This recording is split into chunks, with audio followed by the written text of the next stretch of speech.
ज़ैगम साहब, क्या 2026 आप समझते हैं कि पुरानी सियासी बिसात को उलट देगा, या फिर ये चंद बड़े नाम जिनका हम जिक्र कर रहे हैं इसी तरतीब से या तरतीब बदल कर ताकत के ऐवान में हमें दिखाई देंगे? जी, आपका सवाल जो है वो एसेंशियली जो आपने पूछा है कि क्या ताकत का सियासी तवाज़ुन बरकरार रहेगा, मतलब ये है जो आप कह रही हैं कि क्या मौजूदा सियासी बंदोबस्त जारी रहेगा अगले साल, जो पॉलिटिकल स्टेटस को है पाकिस्तान की वो रहेगी या नहीं रहेगी। देखिए, जो इस वक्त का सियासी आशियाना है ये बना हुआ तो लोहे के पोल पर है, शाख नाजुक पर नहीं बना हुआ, लेकिन है फिर भी नापायदार, क्योंकि उसके अंदर, इन घोंसलों के अंदर नापायदारी है। आपने जो टीमें बनाई हैं, 3 बनाई हैं। एक टीम को आपने टीम ए को 3 आदमी दिए हैं, टीम बी को 2 मेंबर दिए हैं, टीम सी को 1 मेंबर दिया है। यहीं से जाहिर हो रहा है कि पाकिस्तान की सियासत की क्या सूरत हाल है। हम देखते हैं टीम के मकासद क्या है। देखिए, टीम ए शरीफ खानदान, 3 लोग आपने गिनवाए, मियां नवाज शरीफ, शहबाज शरीफ, मरियम नवाज। मकसद क्या है, ऑब्जेक्टिव क्या है कि हुकूमत के अंदर रहें और हुकूमत को मकबूल बनाने की कोशिश करें, जो मकबूलियत लूज़ हुई है उसको हासिल करने की कोशिश करें, और उसके लिए ज़रूरी है कि ज़्यादा से ज़्यादा कई साल तक इक़्तिदार के अंदर रहें, ये जो सिस्टम है ये चलता रहे।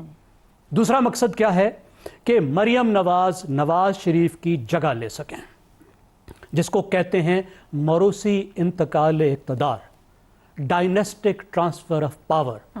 ये बुनियादी ऑब्जेक्टिव है मियां नवाज शरीफ का, आज नहीं कई साल पहले से, बहुत साल पहले से, पिछले दौर हुकूमत में ही उनकी अपनी हुकूमत पे दिलचस्पी ख़त्म हो गई थी। पिछली दफ़ा जब वो वज़ीर आज़म थे तो वज़ीर आज़म हाउस को चौधरी निसार और इसहाक़ डार चलाते थे, और इस वक्त उनका टोटल फोकस इस बात पे है कि मरियम नवाज़ बेहतर परफॉर्म करें अपने सूबे में, मकबूलियत हासिल करें। मरियम नवाज़ मेहनत भी कर रही हैं, ये है गेम प्लान उनका। टीम नंबर 2 पीपल्स पार्टी, आपने 2 मेंबर दिए, बिलावल भुट्टो और उनके वालिद आसिफ अली जरदारी। मकासद क्या हो सकते हैं? पहली बात कि सिंध का जो किला है ये हाथ से नहीं जाना चाहिए, मजबूत रहना चाहिए, पंजाब में कुछ हिस्सा लेना चाहिए, और आखिरकार बिलावल को वज़ीर आज़म बनना चाहिए। अब्बा की भी ख्वाहिश है और बिलावल भी इससे कम कोई चीज़ लेने को तैयार नहीं है। अब इस मकसद के लिए एक गेम प्लान बिलावल का था, वो ये प्लान था कि अवाम में मकबूलियत के ज़रिए पीटीआई और मुस्लिम लीग नवाज़ दोनों को चैलेंज करके, ख़ास तौर पे पंजाब में मुस्लिम लीग नवाज़ को चैलेंज करके मकबूलियत से जगह बनाई जाए। दूसरा प्लान जरदारी साहब का अपना था कि सिस्टम के अंदर रहा जाए और सिस्टम के अंदर रहते हुए रास्ता बनाया जाए कि बिलावल भुट्टो ऊपर आ सकें। अब मकसद इनका भी क्या है कि ये जो स्टेटस को है ये हर कीमत पे जारी रहना चाहिए, और इन दोनों को मालूम है कि अगर ये स्टेटस को बदलता है, अगर इमरान खान आते हैं तो इमरान खान ने ऐद किया हुआ है कि वो किसी को नहीं छोड़ेंगे। पिछली दफ़ा जब उनके साथ किसी ने कुछ नहीं किया था उस वक्त उन्होंने किसी को नहीं छोड़ा, तो अब तो उनके साथ बहुत कुछ हो चुका है, तो कैसे छोड़ेंगे। इसलिए उनकी अपनी, उनकी डायनेस्टी की, उन पार्टियों की बका भी इसमें है कि हर सूरत इस सिस्टम के साथ जुड़े रहें मजबूती के साथ। टीम सी इमरान खान, अब इमरान खान चाहते हैं कि दोनों की छुट्टी हो और वो हुकूमत में आए, स्टेटस को ख़त्म हो। अब उसके 2 तरीके हैं। एक तरीका ये है कि वो सिस्टम के अंदर जगह बनाए और सिस्टम के अंदर आकर रिप्लेस करें वो इन 2 जमातों को, और इन 2 जमातों का जो सिस्टम के साथ बॉन्ड है, जो ये लगा हुआ है एल्फी, इसको तोड़ें। दूसरा तरीका क्या हो सकता है कि वो मज़ाहमत के ज़रिए से सिस्टम को मजबूर करें कि उनकी शराइत पर बात की जाए और उनको जगह दी जाए। और आखिरी तरीका जो कम अज़ कम नैरेटिव की हद तक है कि इनकलाब के ज़रिए से पूरे सिस्टम को पलट दिया जाए और इमरान खान जेल तोड़ के आएँ और पाकिस्तान के सरबराह बन जाए। ये ज़ाहिर है नैरेटिव से ज़्यादा इसका ताल्लुक़ है। सही। अब ये चीज़ें, इस सेटअप को तब्दील अगर होना है तो इमरान खान के तरीके से होना है ना, इसके अलावा तो कोई तरीका नहीं। और इमरान खान के तरीके से अगर होना है तो फिर अवाम को निकलना है हज़ारों में नहीं, लाखों में नहीं, मिलियंस में। 1 दिन नहीं, 2 दिन नहीं, शायद हफ्तों तक, शायद महीनों तक। क्या पीटीआई में इतनी जान है? क्या अवाम इस बात पे तैयार हैं कि इतनी बड़ी तादाद में निकलें, इतना बड़ा दबाव डालें अगले साल तो ऐसा होता So, आपको नजर भी नहीं बैलेंस आता, बरकरार कल तो दिखता वैसे है। कल का दिन है, लगता नहीं है कि ये बंदोबस्त अगले साल कहीं जा रहा है। ठीक हो गया। शहजाद चौधरी साहब, ऊपर जैगम साहब ने तो कैटेगरीज भी बना दी, टीमें बना दी, क्या 2026 इन 6 किरदारों के लिए, इनकी सियासत के लिए फैसला कुन मोड़ साबित होगा या फिर जमूद और तसलसल की ही सूरत देखेंगे हम? आयशा, मुझे नहीं मालूम कि आपने कभी सब्जी खुद जाके खरीदी है या नहीं। कभी कभार मैं उन लोगों में से हूँ जिसने जाके सब्जी की दुकानों से और रेडी वालों से जाके उधर से खरीदी हुई है सब्जी। अगर आपको याद हो तो तराजू जो हुआ करता था, जब वो तराजू बैलेंस नहीं होता था, तो एक तरफ जब बाट डालते थे, दूसरी तरफ सौदा डालते थे, तो जो बहुत जो ऑनेस्ट दुकानदार होता था, वो एक गीटी साथ छोड़ लगा देता था बाट के, ताकि जो फर्क है दोनों बाटों के अंदर, दोनों साइडों पे बैलेंस के अंदर, वो बराबर रहे और तराजू के अंदर सौदा जो है वो सही तौर पे उसको वे किया जा सके। ये जो गीटी है ना, ये अगर एक साइड से निकाल के पलड़े से दूसरे पलड़े में डाल दी जाए तो उसका वजन ज्यादा हो जाता है। ये गीटी का खेल है सारे का सारा, और ये वो करने वाले का है कि वो गीटी इधर डालता है या इधर डालता है। तो ये हो गया बैलेंस का प्रॉब्लम और तवाजुन का, जो कि आप कहती हैं। हमारे यहाँ ये एक गीटी ही जो है हर तरफ फैसला करती है कि सौदा ठीक होगा या बाट की तरफ ज्यादती होगी या उसका वजन ठीक होगा। बहरहाल आगे चलते हैं। कुछ चीजें सुनने को आ रही हैं, और आपने सुना होगा पिछले एक आध दिन के अंदर ही एक बात और एक ऐलान हुआ जहां पर ये कहा गया कि सियासी मफादात को अब पस मंजर में डालने की जरूरत है, उनको छोड़ने की जरूरत है। नोटिस किया होगा आपने? बिल्कुल, बिल्कुल। बहुत बहुत बहुत नोटेबल किस्म की ये एक सियासी मफादात, पहली मर्तबा ये बात आई है। दूसरी आपने चीज नोट की होगी कि वजीर आजम साहब ने अपनी कैबिनेट की मीटिंग के अंदर एक लंबी तकरीर की, जो कि गालिबन टेलीवाइज की भी की गई होगी, मैंने तो उसके कुछ हिस्से सुने, जिसके अंदर वो एक्सप्लेन कर रहे हैं कि हम कितनी मुश्किल तरीके से माशी तौर पर मुल्क को लेके वहां से चले आए जहां डिफॉल्ट का खतरा था, और वहां से लेके आज तक हम जहां पहुंचे हैं, एक बहुत मुश्किल सफर था। एक्सप्लेन कर बता रहे हैं किसी को कि ये सफर कितना मुश्किल था। मुझे यूं लगता है कि अनलेस एंड अनटिल दो महाजों के ऊपर कोई ऐसी डायनामिक्स, इंटरनल यानी अंदरूनी महरकात या बैरूनी महरकात, अगर 25 को देखें तो किस बुनियाद पे हम ये पूरा साल गुजार पाए बगैर किसी सिग्निफिकेंट, बड़ी कोई नोटिसेबल माशी तरक्की के।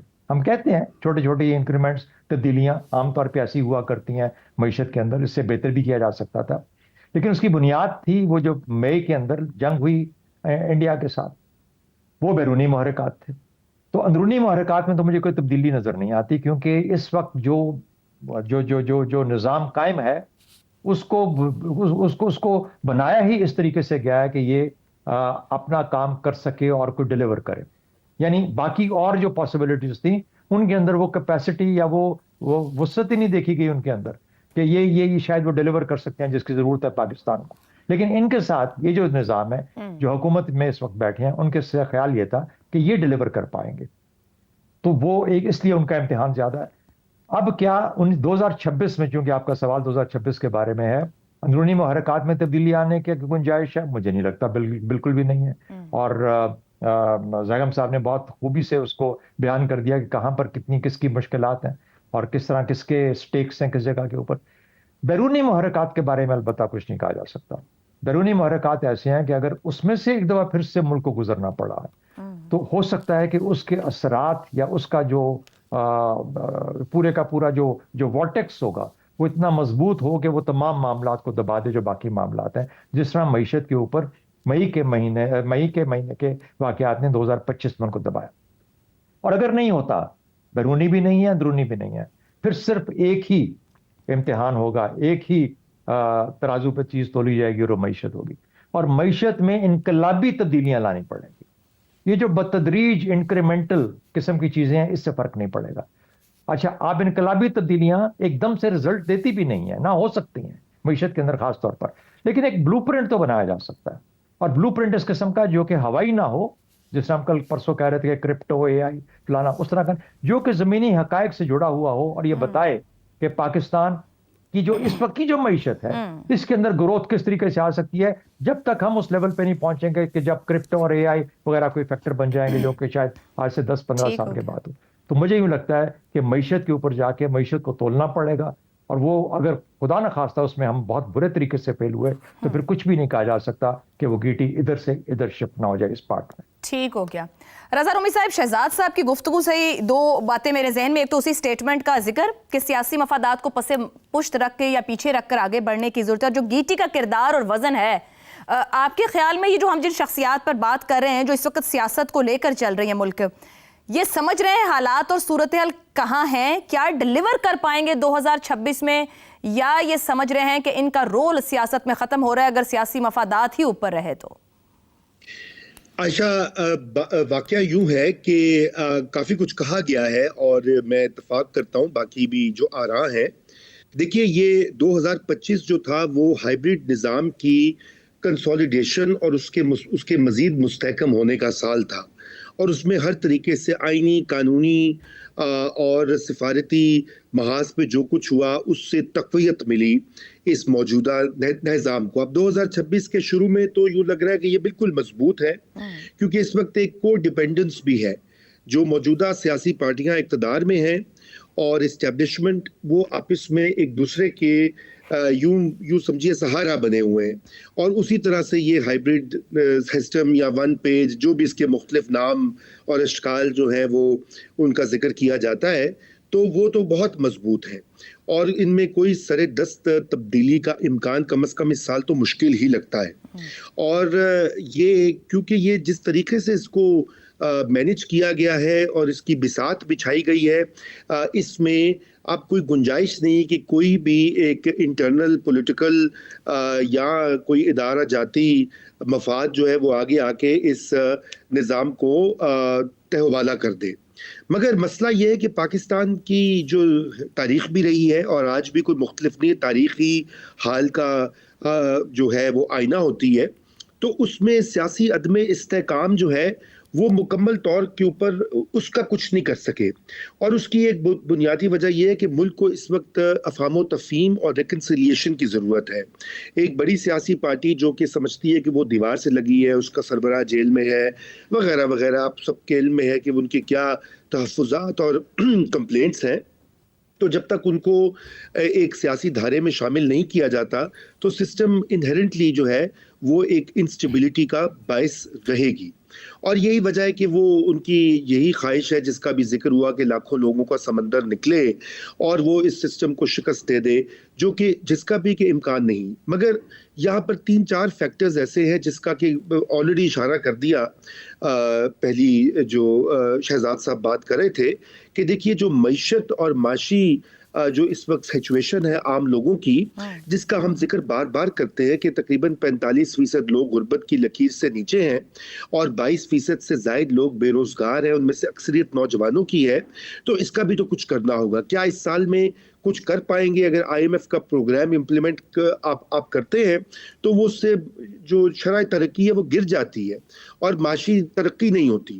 تو پہلا تو ایک یہ سسٹم کے اندر ایک ڈیفیکٹ کہہ لیجئے یا ایک جسے کہنا چاہیے وہ ایک صورت خرابی کی جو ہے وہ مضمر ہے اس پورے سسٹم میں, اور اس کو جب تک توجہ نہیں دیں گے اور اگر کچھ کر پائیں گے تو شاید ایسا ہو جائے کہ یہ معاملہ اس نہج پر نہ پہنچے. نہیں تو لوگوں میں اس وقت معاشی تکالیف جو ہیں وہ بہت زیادہ ہیں. اس کا ہمیں بالکل برملا جو ہے اس کا اعتراف بھی کرنا چاہیے اور اس کا ذکر بھی کرنا چاہیے, کیونکہ یہ مفاد عامہ کی بات ہے.